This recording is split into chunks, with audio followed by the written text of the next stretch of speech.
the kitchen.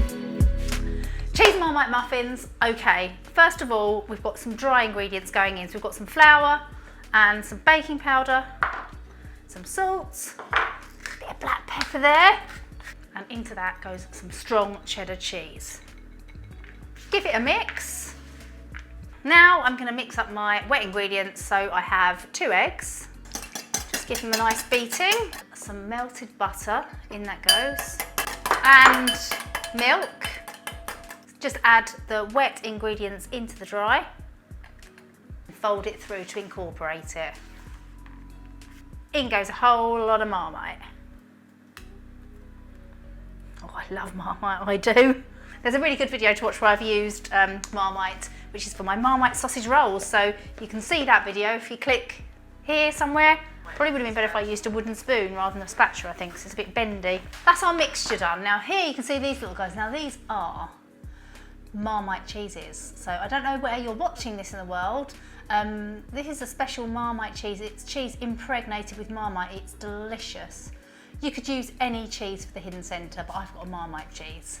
I'm going to add a hidden blob of Marmite inside them. So I've got some Marmite in a piping bag. I just need to warm that gently so I can squeeze it. All right, see, it's nice and runny now. So you want to put a clonk of mixture into each cupcake case now. Once you've got all of the bases filled, you want to squish in your cheeses. If you love Marmite like me, it's quite nice to add a little blob on top. Look at that.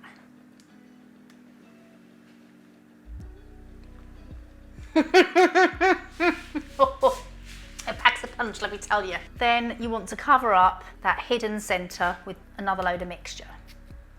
I'm pressing it down with my fingers. You'll see it's quite a stiff mixture. So a tip is just to have a little bowl of water, and that will prevent the mixture really sticking to your fingers. And if you've got a little bit too much in there, you can just literally pinch that off and put it. So they'll come quite close up to the top. If it wasn't cheesy enough, I'm adding some sprinkled cheese on the top. But they're delicious without it. You can do either. I'm gonna bake them on 180 for about 12 to 15 minutes until they're lovely and golden and crunchy. Oh, you magnificent creatures!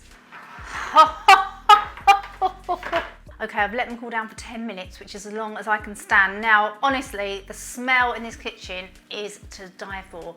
You've got to have this smell in your kitchen. So you've got to bake them, and everything you need to bake them is just down there.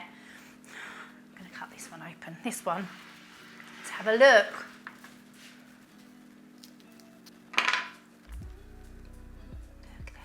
Look at that, gorgeous cheesy Marmite centre.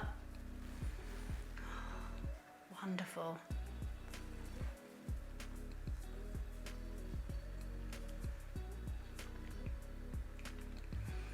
I've said it before, if I was going to marry a food, I'd be marrying this. I've got quite a few food husbands now. Thanks for watching, see you soon.